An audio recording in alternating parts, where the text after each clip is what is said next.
Assalamualaikum warahmatullahi wabarakatuh. Salam sehat untuk kita semua. Perkenalkan, saya Ruwia SPMKes. Saya adalah dosen program studi S1 Ilmu Gizi Fakultas Kesehatan Masyarakat Universitas Halu Oleo Kendari. Pada kesempatan ini saya akan menjelaskan pernyataan diri dosen, unjuk kerja Tridharma Perguruan Tinggi, PDD, UKT, PT di bidang pengajaran. Pada semester 3 saya dipercayakan untuk mengampu mata kuliah ilmu bahan makanan.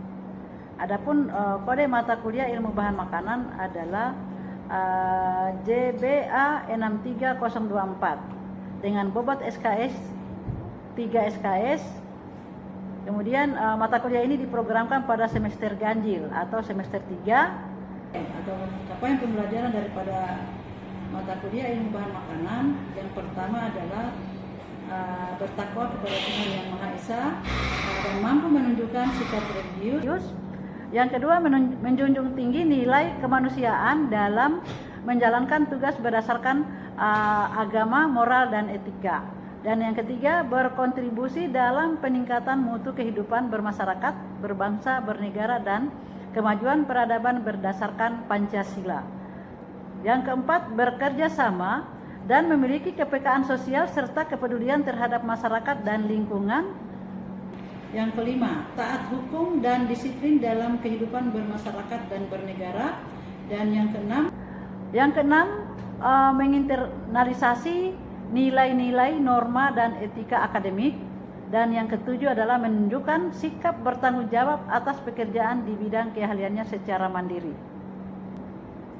Adapun pengetahuan yang harus dimiliki adalah harus menguasai teori dan aplikasi ilmu gizi serta kajian-kajian penelitian di bidang gizi untuk meningkatkan pengetahuan tentang pelayanan gizi sesuai dengan kompetensi dan kewenangan ahli gizi berdasarkan kode etik profesi gizi sehingga dapat diterapkan sesuai etika pada pelaksanaan proses asuhan gizi terstandar untuk dapat memformulasikan pemecahan masalah gizi baik perorangan, kelompok maupun masyarakat. Adapun keterampilan khusus yang harus dimiliki adalah yang pertama, mahasiswa mampu berkomunikasi secara efektif dalam pelayanan konseling gizi, edukasi gizi, dan dietetik untuk menangani masalah-masalah gizi baik masalah individu, kelompok, dan masyarakat sesuai hasil kajiannya serta mempertimbangkan implikasinya.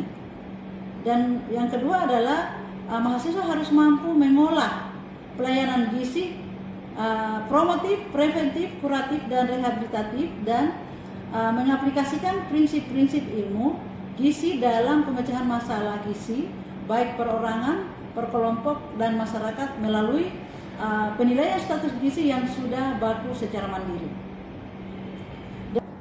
Ketiga, mampu mengambil keputusan yang tepat dalam pengelolaan pelayanan gizi dengan menggunakan metode antropometri dan konsumsi makanan yang sudah baku serta mampu menginterpretasikan hasil pemeriksaan biokimia dan klinis. Keempat, mampu mengolah penyelenggaraan makanan pada institusi dan mengembangkan rencana bisnis untuk program, produk, atau layanan gizi dengan menerapkan konsep-konsep manajemen. Dan terakhir, yang kelima adalah mahasiswa harus mampu mengembangkan dan memodifikasi pelayanan gizi secara promotif, preventif, kuratif, dan rehabilitatif melalui analisis masalah gizi secara sistematis sesuai bukti pada kondisi umum serta mampu beradaptasi pada kondisi sumber daya terbatas dengan memanfaatkan teknik komunikasi, pengetahuan manajemen, ilmu sosial, dan humaniora, sistem informasi, dan seni kuliner. Itu yang harus dimiliki oleh mahasiswa berdasarkan keterampilan khusus yang harus. Adapun keterampilan umum yang harus dimiliki oleh mahasiswa, yang pertama, mahasiswa harus mampu melakukan kajian dan analisis situasi untuk bidang pengetahuan ilmu gizi. Yang kedua, mahasiswa harus mampu menerapkan pemikiran secara logis, kritis, sistematis, dan inovatif dalam konteks pengembangan atau implementasi ilmu pengetahuan dan teknologi yang sesuai dengan bidang keahliannya. Dan yang ketiga, mahasiswa mampu mengkaji implikasi pengembangan atau implementasi ilmu pengetahuan teknologi sesuai dengan keahliannya berdasarkan kaidah, tata cara, dan etika ilmiah dalam rangka menghasilkan solusi, gagasan, desain, atau kritik seni, menyusun deskripsi saintifik dan hasil kajiannya dalam bentuk skripsi atau laporan tugas akhir dan menggugahnya dalam laman perguruan tinggi. Keempat, mahasiswa mampu menyusun deskripsi saintifik hasil kajiannya dalam bentuk skripsi atau laporan tugas akhir dan menggugahnya dalam laman perguruan tinggi. Dan yang kelima, mahasiswa harus mampu mengambil keputusan secara tepat dan dalam konteks penyelesaian masalah di bidang keahliannya berdasarkan bisnis, hasil analisis, informasi, dan data. Adapun CPMK yang diharapkan adalah setelah mengikuti mata kuliah ini, mahasiswa diharapkan mengetahui sifat fisik, kimia, fisiologi, sensorik, mikrobiologi, atau sifat fungsional dari bahan makanan, ingredient, baik pangan nabati maupun pangan hewani. Dan yang kedua, memahami prinsip dan aplikasi pengetahuan bahan pangan dalam pengolahan pangan. Yang ketiga, mampu memecahkan masalah dalam bidang ilmu dan teknologi pangan berdasarkan sifat fisik khas dari setiap bahan pangan. Dan yang keempat, mahasiswa mampu menerapkan ilmu pengetahuannya untuk mengembangkan diri sendiri dan masyarakat di sekitarnya. Dan yang kelima, mahasiswa harus mampu melakukan evaluasi terhadap bahan pangan maupun ingredient bahan pangan berdasarkan karakteristik fisik, kimiawi, fisiologi, morfologi, sensori, dan fungsional bahan pangan. Bismillahirrahmanirrahim. Assalamualaikum warahmatullahi wabarakatuh dan selamat pagi untuk kita semua. Waalaikumsalam warahmatullahi wabarakatuh. Baik, pada hari ini Ibu akan memberikan materi terkait dengan mata kuliah ilmu bahan makanan. Kita tahu persis bahwa ilmu bahan makanan itu adalah mata kuliah wajib pada program studi S1 GISI, ya. Dan para mahasiswa harus bisa memahami apa sebenarnya terkait dengan ilmu bahan makanan, ya. Jadi pada pagi hari ini akan memberikan pertemuan pertama. Pada pagi hari ini Ibu akan memberikan materi pertama, yaitu pengantar ilmu bahan makanan. Sebelum Ibu lanjut terkait dengan pengantar ilmu bahan makanan, mungkin ada mahasiswa yang lebih paham terkait apa sebenarnya yang dimaksud dengan ilmu bahan makanan itu sendiri. Ada yang bisa memberikan penjelasan terkait dengan apa itu bahan pangan? Silakan. Saya Ibu. Ya, siapa namanya? Sebut sendiri. Perkenalkan, nama saya Yuanita Dinda, bisa dipanggil Dinda. Di sini saya akan menjawab pertanyaan dari Ibu mengenai pengertian dari ilmu bahan makanan itu sendiri. Tapi sebelumnya di sini saya akan menjelaskan dulu satu-satu apa itu pangan dan apa itu produk pangan dan apa itu juga makanan di dalam ilmu bahan pangan, yaitu mata kuliah yang sekarang ini kita pelajari. Yang dimana pangan itu adalah yang umum untuk bahan itu sendiri, yang tepat itu yang bisa dimakan baik langsung maupun tidak langsung. Contohnya yang tidak langsung itu berupa produk pangan ataupun yang seperti instan, bahan pangan, makanan, dan pakan atau sumber-sumber produk yang lainnya yang bisa kita mudah dapatkan. Terus selanjutnya produk pangan. Produk pangan itu sendiri adalah semua bentuk fisik pangan, yang dimana termasuk bahan pangan itu sendiri, pangan olahannya itu serta makanannya itu yang siap saji yang tadi saya sebutkan, yaitu makanan instan. Mungkin itu saja yang bisa saya jelaskan. Terima kasih. Baik, terima kasih kepada Yuanita Dinda yang sudah memberikan penjelasan terkait dengan apa itu produk pangan dan apa itu bahan pangan. Saya kira materi kita pada hari ini ya sudah ada bayangan yang sudah diberikan kepada kita semua yang sudah dijelaskan oleh temannya kalian sendiri, yaitu Anita Adinda, ya. Baik, selanjutnya mungkin Ibu akan menjelaskan terkait juga apa yang dimaksud dengan pangan. Nah, pangan adalah, kalau kita lihat ya, sehari-hari kita kan butuh bahan pangan, ya. Tapi kita tidak tahu apa sih yang dimaksud dengan pangan itu sendiri. Nah, pangan adalah nama umum untuk bahan yang dapat dimakan, ya, baik langsung maupun tidak langsung. Seperti yang dijelaskan tadi temannya, bahwa pangan adalah bahan pangan yang dapat dimakan baik langsung maupun tidak langsung, ya. Kemudian juga selain bahan pangan ada pakan, ya. Kita tahu persis bahan pakan itu adalah makanan untuk ternak atau hewan, ya. Seperti itu. Kemudian apa yang dimaksud dengan produk pangan? Saya kira produk pangan adalah semua bentuk fisik pangan, ya, yang termasuk bahan pangan, baik itu pangan olahan serta makanan yang siap saji, jangan langsung kita makan dengan ya. Saya kira itu adalah merupakan produk pangan, ya. Nah, selanjutnya selain produk pangan juga ada bahan pangan. Nah, bahan pangan di sini adalah bahan alamiah yang secara normal, ya, biasa yang biasa dimakan untuk konsumsi manusia, ya. Di mana bahan pangan tersebut memerlukan tahap pengolahan, ya, tahap pengolahan tertentu sebelum kita konsumsi, ya. Kita tahu persis bahwa sebelum kita makan pasti bahan pangan itu diolah dulu, ya, diolah dulu, baik itu bahan pangan itu yang terbuat dari nabati, ya, maupun dari hewani, ya. Jadi yang maksudnya bahan pangan itu adalah yang belum diolah, jadi dia harus melalui proses pengolahan dulu baru kita siap makan, ya, atau siap disajikan. Nah, selain bahan pangan itu definisi daripada makanan, ada yang bisa menjelaskan tentang apa itu makanan? Silakan Abin. Baik, bismillahirrahmanirrahim. Assalamualaikum warahmatullahi wabarakatuh.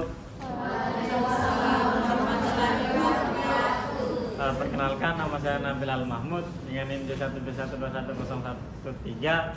Jadi makanan itu adalah bahan makanan yang kemudian bisa dapat dimakan. Selanjutnya itu bahan pangan dengan makanan itu ada perbedaan, ya. Jangan sampai yang namanya bahan pangan itu yang harus dimakan, itu tidak, ya. Kecuali itu yang bahan pangan yang yang terdapat pada buah-buahan yang biasa langsung dimakan. Utamanya buah-buahan apa? Kalau sayuran atau sayur-sayuran seperti ketimun itu yang bisa langsung dimakan, ya.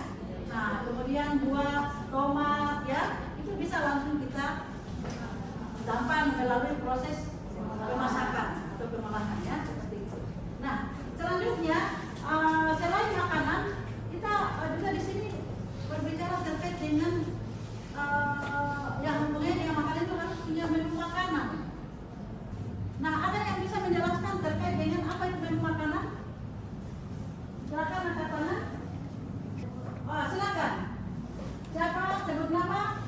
Baik, semua terima kasih atas kesempatan yang telah diberikan. Perkenalkan, nama saya Fitriani. Baik, saya akan menjawab apa itu menu. Menu itu adalah komposisi hidangan atau komposisi makanan keluarga, perorangan maupun kelompok. Ya, Terima kasih. terima kasih kepada Fitriani yang sudah menjawab apa itu menu makanan. Karena saya kira di sini semua orang, ya, itu kalau mau pergi makan di warung atau di rumah pasti kita sudah membuat suatu daftar menu makanan. Apa yang harus kita olah makanan hari ini? Hari ini saya sudah makan apa, Paman? Untuk makan siang itu terdiri dari umpama ada makan nasi putih, ya, terus ada ayam goreng rica-rica, kemudian ada sup sayuran, ada tempe goreng, ya, serta buahnya apa. Jadi itu yang dimaksud dengan menu makanan, ya. Saya kira menu makanan ini adalah apa yang kita harus olah makanan itu sesuai dengan selera kita. Nah, selain selera juga dikondisikan dengan keuangan, budget yang harus kita keluarkan setiap hari, baik itu untuk mahasiswa yang ada di kos-kosan atau yang ada di rumah tangga. Kenapa? Karena menu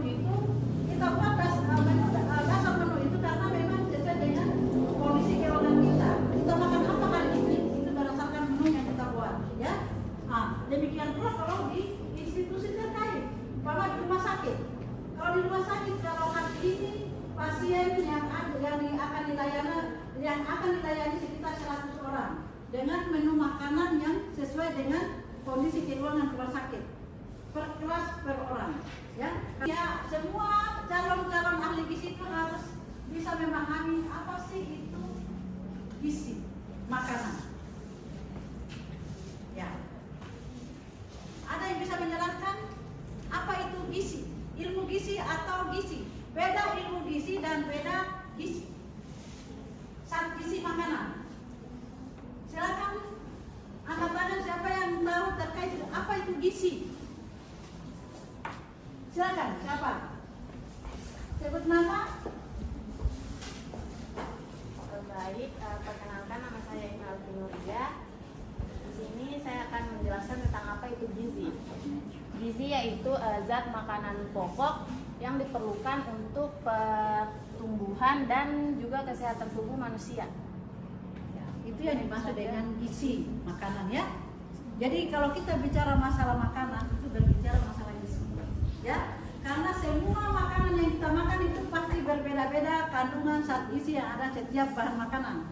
Setiap jenis makanan itu berbeda-beda kandungan zat gizi. Mulai dari kandungan karbohidratnya, kandungan lemak makanan, ya, lemak, kemudian protein serta vitamin mineral yang ada di setiap jenis-jenis makanan.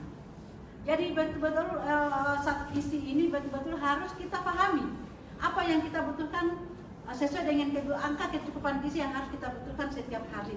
Ya, kalau bicara terkait dengan ilmu bahan makanan harus kita ketahui apa sih yang terkandung dari setiap jenis-jenis bahan makanan. Ya, karena kita tahu persis bahwa setiap jenis makanan itu berbeda-beda kandungan zat gizi. Umpamanya, contoh, kalau di nasi atau beras atau nasi itu semua kandungan zat energi yang tertinggi ada di dalam jenis bahan makanan beras atau nasi. Demikian pula kalau yang namanya karbohidrat itu adalah termasuk makanan-makanan yang yang tinggi akan nilai karbohidrat adalah termasuk umbi-umbian ya. Jenis-jenis umbi-umbian itu adalah makanan yang akan tinggi nilai karbohidrat ya.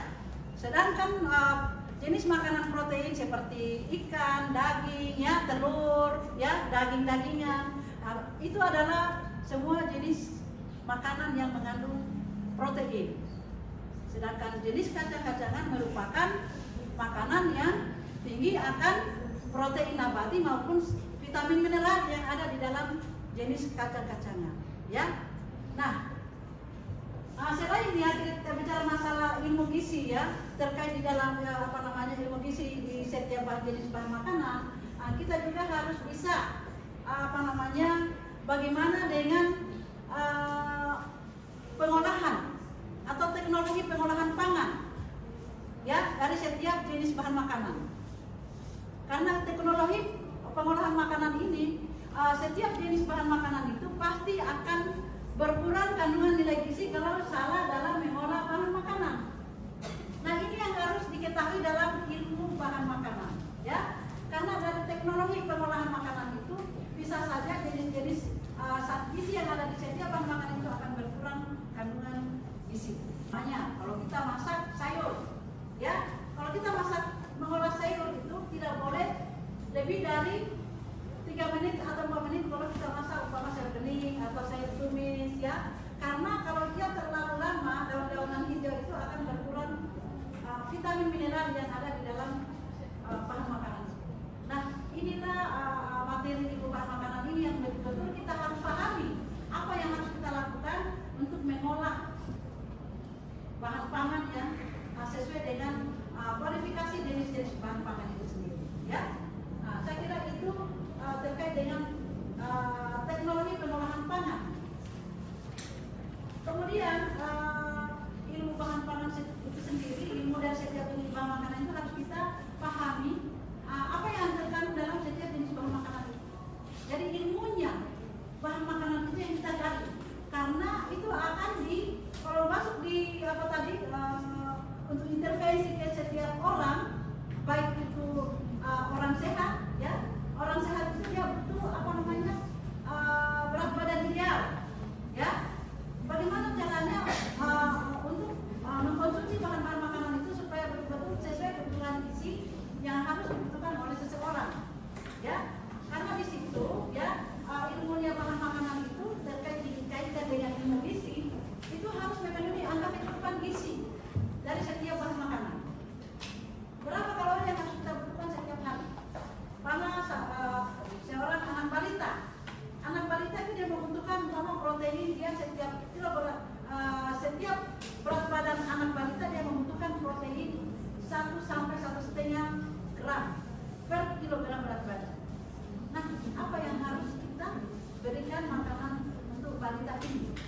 supaya dia bisa bertumbuh dan berkembang.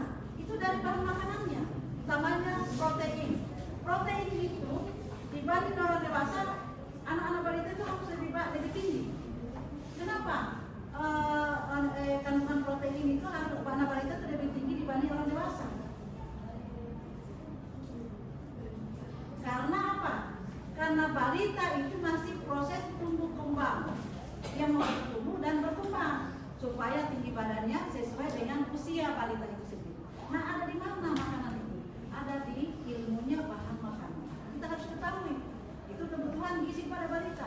Nah, bagaimana dengan mahasiswa? Apa yang harus saya makan hari ini?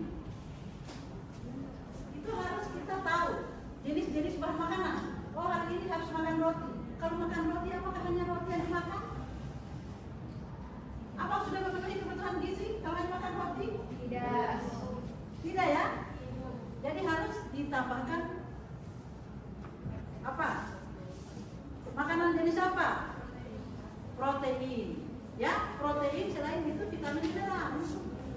Ya, kalau roti itu sebenarnya kalau roti kita orang dihindari dengan orang barat, apa bedanya? Kalau orang barat itu bikin hamburger itu kan nggak tahu. Hamburger itu kan, ya.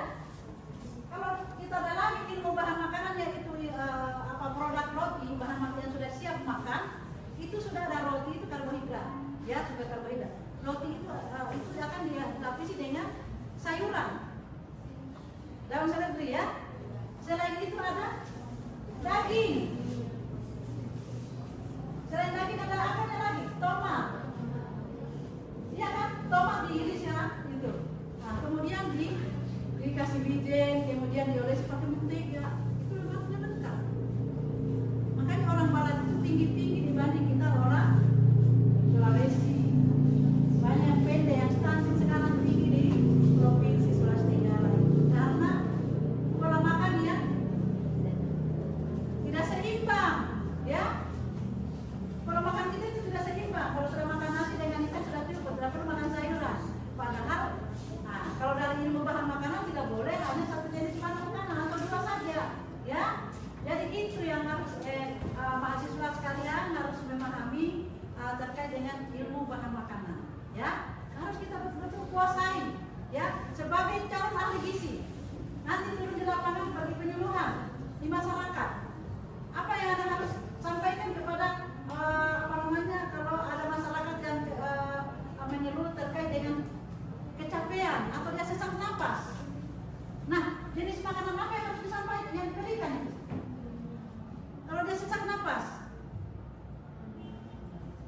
biasa saya gemuk tapi saya sesak napas, cepat sekali lelah. Itu karena sumber makanan kalsium itu rendah, sehingga dia cepat sekali lelah. Kalau mendaki gunung nggak bisa. Jadi sumber makanan apa? Kasih sumber makanan jenis kacang-kacangan. Sumber kacang-kacangan, kasih santan, ya. Kelapa itu adalah sumber protein nabati atau sumber kalsium untuk kebutuhan gizi yang menderita penyakit sesak napas, ya. Jadi ilmu bahan makanan ini harus kita pelajari betul, ya. Karena semua jenis bahan makanan itu adalah obat sesak napas. Tidak perlu ke dokter, ya.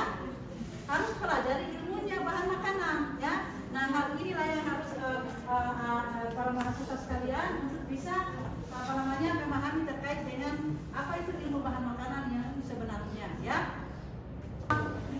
Terkait dengan materi ilmu bahan pangan pada hari ini, ilmu bahan makanan, mungkin ada mahasiswa yang belum jelas penjelasan dari yang Ibu sampaikan. Jadi saya buka sesi pertanyaan dari mahasiswa yang belum memahami apa yang Ibu jelaskan. Silakan, siapa, sebut nama. Oke, bismillah, saya Nurlela Adelia dari kelas gizi A. Yang ingin saya tanyakan, seperti yang dikatakan tadi bahwa kacang itu bisa meredakan sesak napas. Yang ingin saya tanyakan, kandungan apa yang terdapat dalam kacang tersebut sehingga dapat meredakan sesak napas? Kandungan apa yang terdapat dalam kacang? Siapa namanya? Oh, ada Nurlela Adelia, Bu. Oke. Baik, terima kasih atas pertanyaan yang ditanyakan oleh mahasiswa atas nama oleh Nurlaila ya. Oke, baik, terkait dengan sumber bahan makanan, kacang-kacangan itu adalah salah satu sumber mencegah untuk penyakit sesak napas. Kita tahu persis bahwa sumber makanan kacang-kacangan itu adalah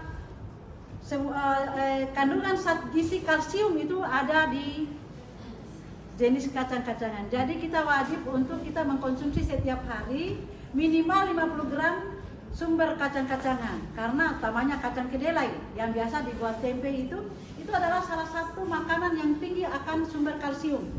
Protein nabati tapi sumber kalsiumnya agak tinggi, apalagi kalau mengkonsumsi susu kedelai. Itu cepat sekali untuk meredakan sesak napas kita. Tidak perlu beli susu yang formula.